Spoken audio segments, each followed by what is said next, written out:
with broccoli.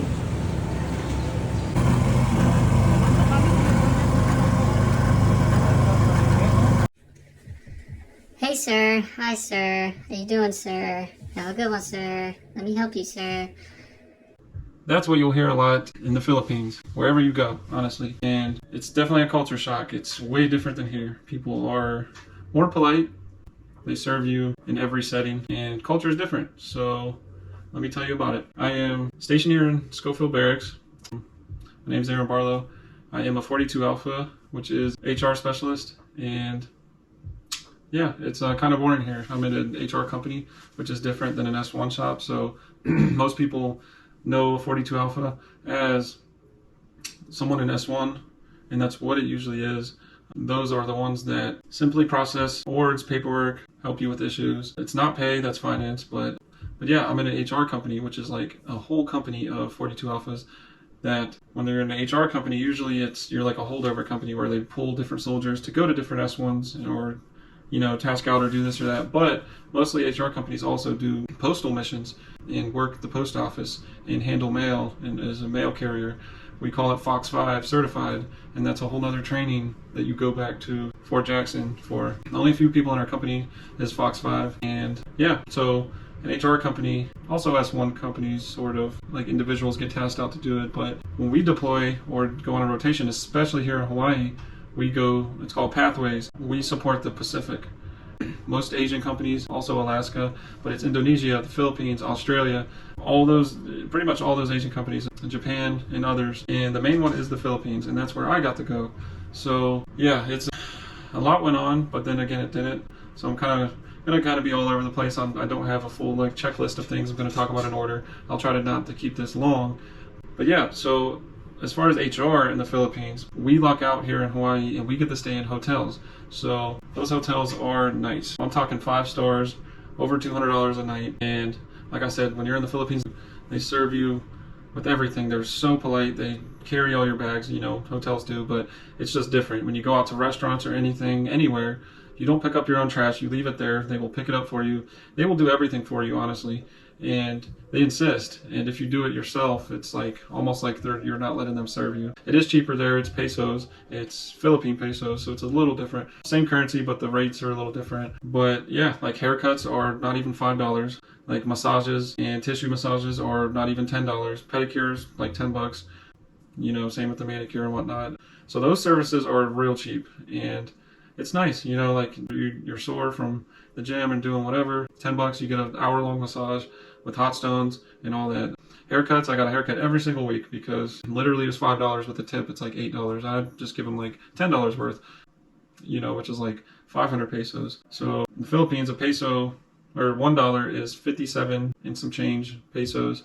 So you can convert it from there. But like I said, basically we're staying in hotels and we work at the airports. And when other soldiers from like Marines, Navy, other Army come in on the mission, we scan them in. We receive them and pretty much scan them in a system called DTAS and upload it. And there's more to it. It's not just scanning a card and be done. We have to be in tune with the higher echelons and send reports every day and account for them and assign them to their unit and do a few other things, online. But it's pretty much just that. They come in and pretty much we scan them in. We assign them to their buses, the routing of where they're going. We hold them in this big room. There's locals there selling Red Bulls and everything, McDonald's, really whatever, trying to take all your money as soon as you get there. And yeah, it's you get there, you're like, oh, I'm getting all these pesos. You convert your money, you start buying stuff, but you can still run out of money real quick. Most things are cheaper, but some things are the same price or more expensive. So like electronics are the same price or usually more expensive, but like services are definitely cheaper. The majority of food is cheaper. It just depends. But yeah, and the fact that we are staying in hotels, we get per diem, which is around $90 a day. So that's extra on top of your pay because we're paying for our own food, but in the hotel we get breakfast and the food's not expensive. We stayed in apartment style hotels. So if you didn't already see that, I'll clip videos around now or after.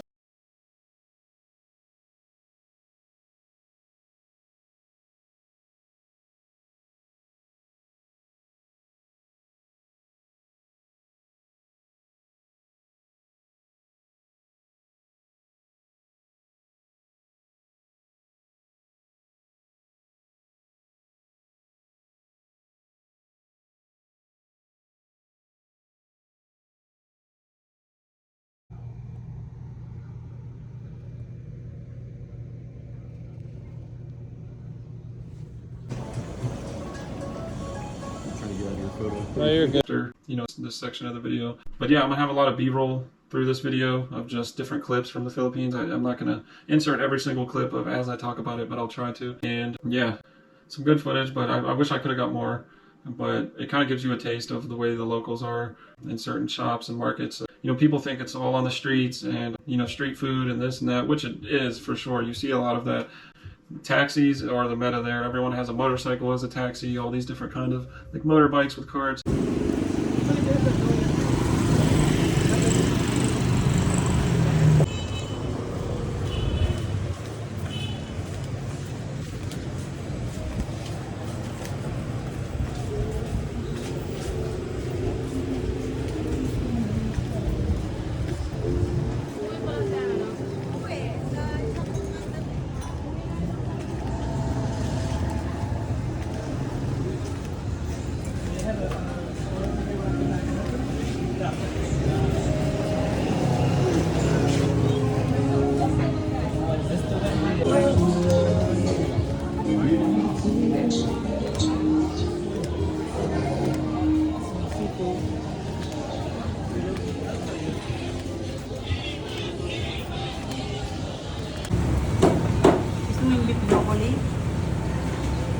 Vans, everyone's yelling taxi, trying to make their money. So yeah, but we were in Manila, which was the capital and the most city-like place that had the most population and the most people. And it comes with its good things because there's a whole, there's malls, there's even movie theaters, there's regular things to do, places to eat, a lot of clubs for the nightlife. They go hard on nightlife, they party all night. I went out a few times with my friends and stuff, but it's easy to get in trouble, but then again, it's not, as long as you just, or can control yourself really. And yeah, so there's a lot to see, there's a lot to do, and I mean, it's fun. We're staying in a hotel.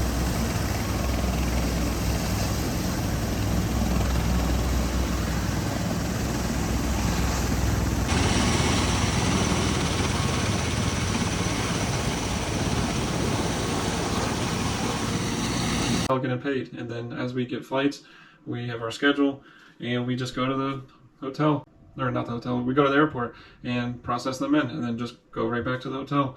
Then we do wear civilians in Manila. So I got tasked to go to Subic, which is another city like 4 hours away, more open area, not as populated. I had to train a group of like E6s, E7s from the Navy and Marines to do my job, because they were just random people like sell a supply or whatever, and had to train them to do my job. And then we did it in Subic at the airport. Well, pretty much this attachment of the airport that only military personnel came, and we had to wear our CPs, but we still also stayed in a hotel. The per diem was only $60 a day, because the cost of living there was cheaper apparently. And it was more chill. I went to the civilian gym and, went on my runs at night because it wasn't so much in the city and the streets. It was more open, and that was chill. I will also show some clips that I have from.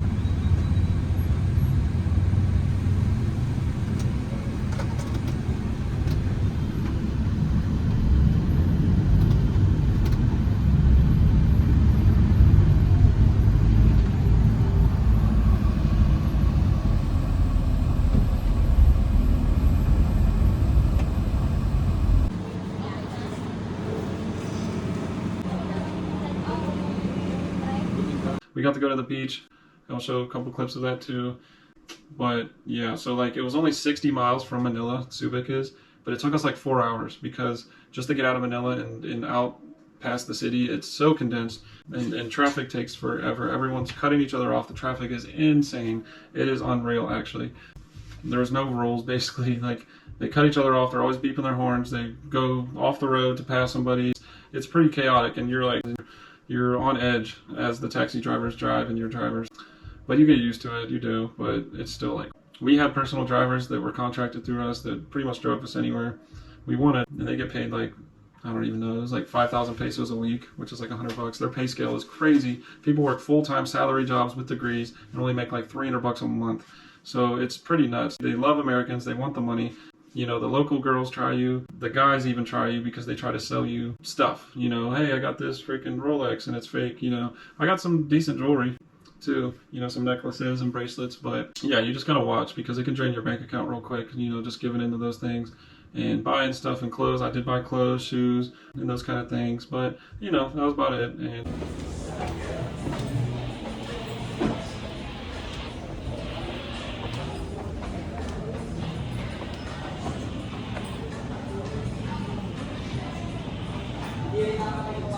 you know, like I said, I went out a few times and, you know, with my coworkers and stuff, because it's just, you know, it's what you do. But yeah, I mean, other than that, that's pretty much the gist of it. So the other MOSs, the infantry, they pretty much every single other MOS, besides the officers and leaders, were in this other base. I guess I don't need to name that, but it's just like a camp base. And they're not getting no per diem. They're staying in tents. It's over 100 degrees. And yeah, it's pretty miserable. And they're eating defect type food, like deployed defect type food. So they're getting fed and housed, so they don't get any per diem. And I feel like that's unfair. I feel like if it was the other way around, like I feel like I'm the one taking advantage of them. Like, and I mean, you never want to feel like that. You get, you know, what you get out of the Army, but it's just like we were living good, like truly. And those are the things that I feel blessed with, you know, traveling in the Army. And I was supposed to stay 4 months. I stayed 2 months, and then they kind of changed some things and had a list of people to come back. So I came back. I'm going to the board next month, but my actual plan is to commission as an officer, and I have a lot of news with that. I'll be making more videos on my commissioning process from active duty to commissioning, because I re-enlisted with a degree, so I'm already technically eligible, but with my age I gotta move it along. I am going to air assault school, so there's going to be another video with that. I'm going to see if I can bring my GoPro to air assault. They'll probably be strict on it, but maybe some things I'll be able to film. I just want to get some more action footage with my daily soldier life, you know, even if it's just office environment or whatever, PT and stuff, just to give the inside scoop, because I know when I was enlisting, or the videos I try to look at, I tend to click on the ones that have more day in the life and just show you what goes on in the daily life. And yeah, those are the ones, you know, that I go for, not the ones that are sitting here like this of me just talking about it. But be sure to check out my other videos. I have been uploading things with my car. You know, I got a Dodge Charger and I've been doing upgrades, so if you like that stuff, check them out. But I'll try to keep it mixed up. I want to talk about the PCS process as a married couple, and you know, those kind of things that people look for. But you know, I'm busy. I got to go to the board. I got to teach another class. You know, you get tasked with all these things, let alone getting CQ. And I've been acting PSG too. So like, I've literally been PSG as a specialist. I've been our platoon sergeant, and that's what happens because people are on mission. Your actual one is out for a month, so you cover down. And I'm learning a lot of things, and those are the things you get tasked with, and it really tools you to be a leader and to gear you up for when you do rank up or do whatever. But yeah, I do want to commission, and I'm thinking about a lot of things. I'm thinking if I want to be a commissioned pilot and go that route, which is crazy, but it's something that's been on my mind. Or stay in the AG, the HR officer role, or all these other options. But I'm open to time or take leave, so they give you all these things, and then when that happens, and the training comes, it's all hands on deck. Nobody's deployed or anything. And yeah, so yeah, we got people in Philippines right now, Australia, random little things. We might send some people to Japan. And that's the cool thing about being here in Hawaii. I've been blessed to be here for my first duty station, because the deployments are rotations, and they're 2 to 4 months, sometimes 30 days. And it's, you know, cool places, you know, like tropical places and stuff. You know, it's not Fort Drum that's all snow, or Alaska. Well, although we do go to Alaska, we had some people there last year. But yeah, as far as the Philippines in general, like I said, I pretty much touched base on the gist of it, and that's really what it is, you know, you're living good, you live in a hotel, you get per diem, you know, you just stay away from the locals in terms of don't get caught up in things, watch for the street food, because, you know, you just got to be careful, although it's really cheap. And yeah, enjoy the little bit of footage I do have, but other than that, I appreciate it. My subscribers are growing, and I honestly appreciate that, although I haven't posted much. But yeah, I'm just trying to get ideas. So please comment down. If you're in the Army, comment down where you're stationed. Connect with others. Tell me, you know, I will comment back. If you made it this far, you know, send, you know, like, comment, subscribe if you want to see more, because I will be posting more. I'm trying to, you know, be more consistent and get more footage. So if you want to hear certain things specific about Hawaii, or just any process in general, the married life, PCS process, what it takes paperwork-wise to get that stuff, 42 Alpha S1 question about being in this job, officer stuff, that's how they are. So check out my other videos, and peace until the next one.